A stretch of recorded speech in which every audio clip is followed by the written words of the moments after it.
buttons off. Yes. And we're back. Welcome to another round of Friday Book Bites, a fun and informative way for authors to grow their talent and business. I'm H.D. Gordon, and with me here at the Booking Hour headquarters is Erica Phoenix. And today we're going to discuss the importance of an eye-catching cover. Right. So as a shameless cover whore, I should have said cover whore before I said whore. Now people are going to get the wrong impression. I freely admit that I buy books just for the cover. I don't care what the book is about. I won't even glance at the blurb. It's like, ooh, pretty, shiny, mine. So if a cover catches my eye, I'm totally sold. I think most people are like that just because people are visual creatures and prettiness is catchy. And we all like pretty things. So for the next few minutes, we're going to talk about what your cover needs to get the attention it deserves.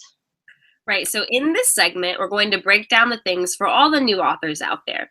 But if you're established, stay with us because we're going to get to you as well. I had the opportunity to meet a lot of authors in the past year, and regrettably, one of the things that stood out was the abundance of terrible covers. As research, I recommend before finalizing a cover that you go to Amazon and stock the bestseller list in your category. These are books that are clearly selling well, and I guarantee the covers have something to do with that. So I would call this research step one. Other important things to remember when thinking about your cover is the importance of position. Too much clutter, noise, and colors can turn off readers. Keep your font clear and legible, and make sure your name is prominently displayed. Right. Now, let's talk about images. This is such a huge one because the image is literally the face of your work.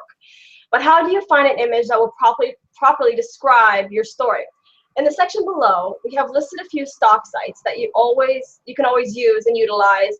But make sure that when you do, and you do it with caution and with the knowledge that these are stock photos, which means that you are not the only person using them. So don't get upset if you see another author with your image because that's how stock photos work.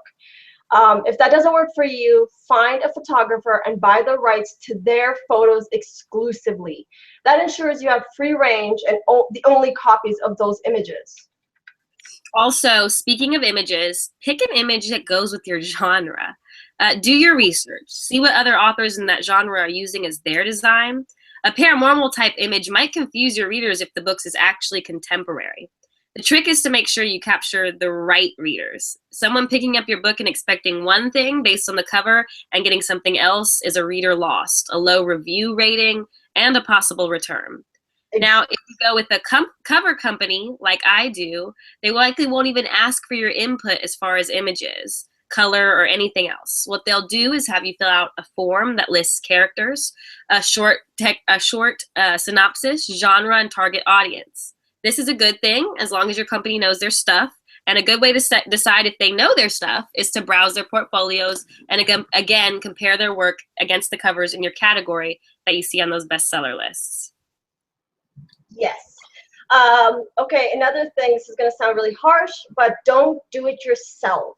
Because I know not everyone can afford to dump hundreds, literally thousands of dollars on a cover, but trust me on this, unless you went to a design school and you know what you're doing, find somebody.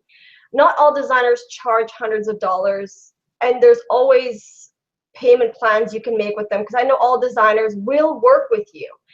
I've been doing personally myself graphic design for about 7 years now, and I do all my own covers, banners, and teasers. And under my design business, Erica's Mystical Creations, I've worked with some incredible authors, helping them design their dreams. And I'm really flexible when it comes to payments because I do know how hard it is to balance between life and following your dreams.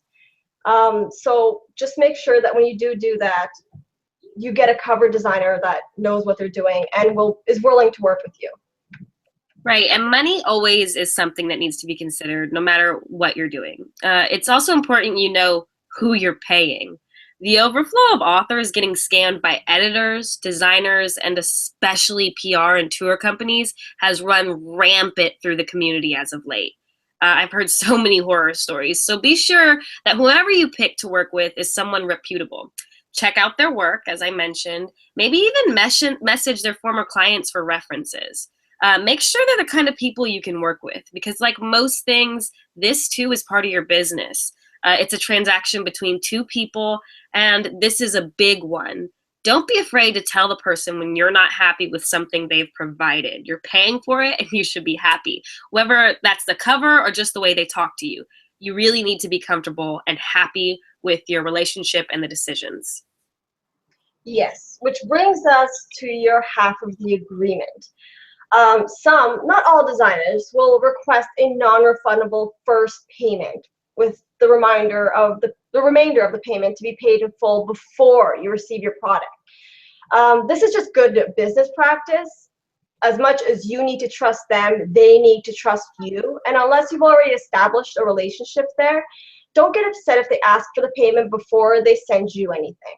And please, and I, as a designer, an editor, a formatter, pay the person doing the work for you. I cannot stress this enough.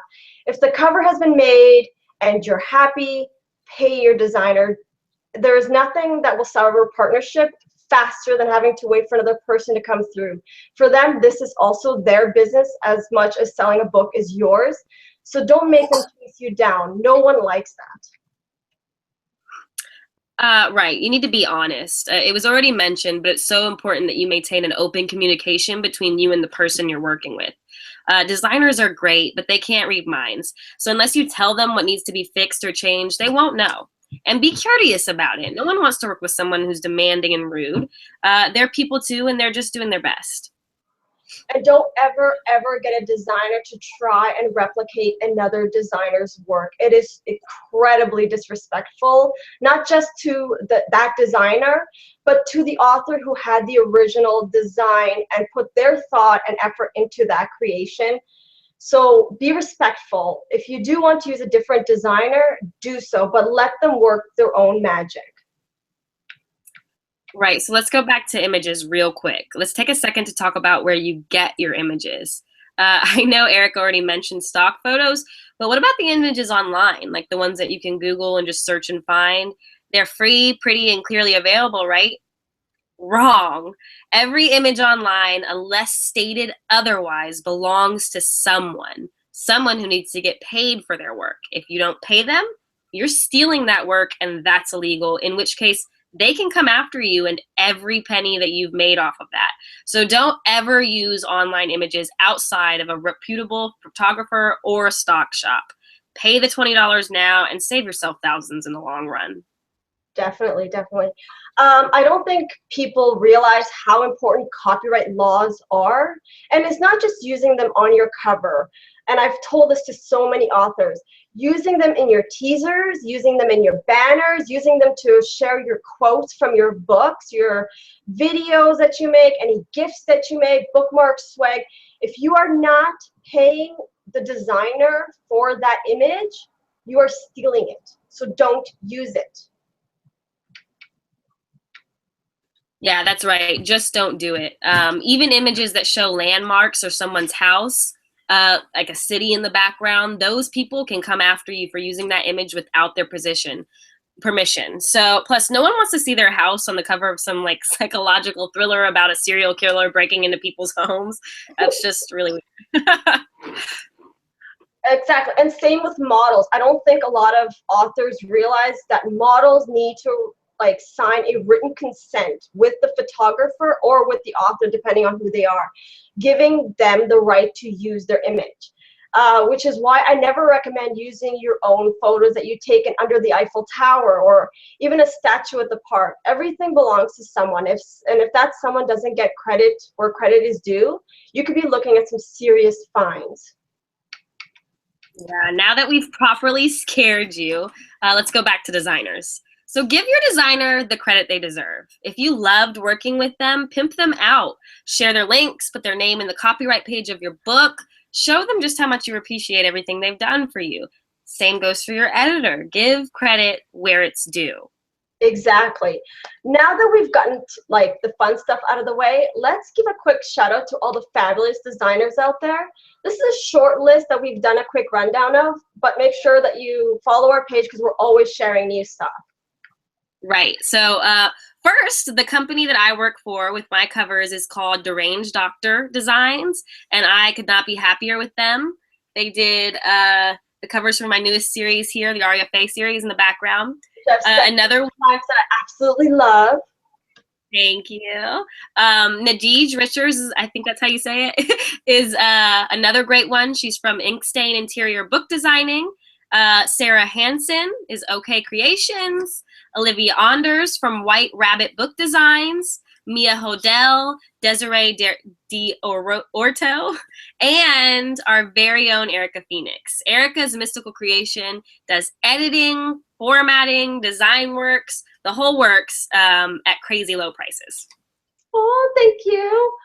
All right, so before we wrap up this segment, we're proud to announce a brand new feature we're adding to our show where we highlight an author's epic new release.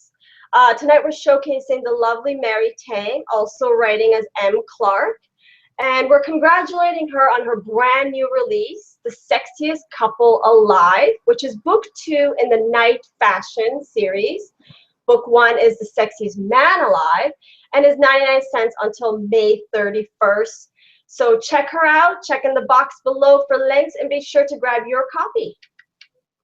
Yes, so I think that concludes our show for this evening. We hope we were able to shed some light on the mysteries of cover designing. Yes, and we're open to questions. If you have them, drop them in the comments below, and we may cover them in our next segment. Yeah, you don't want to miss it. That will be Friday, June 3rd, where we'll talk about how to avoid the dreadful pirates when giving out ARC and review copies of your books. Yay! Okay, so thank you for joining us, and be sure to check out our post next Friday for the next Friday Book Bites. Bye, guys. Bye.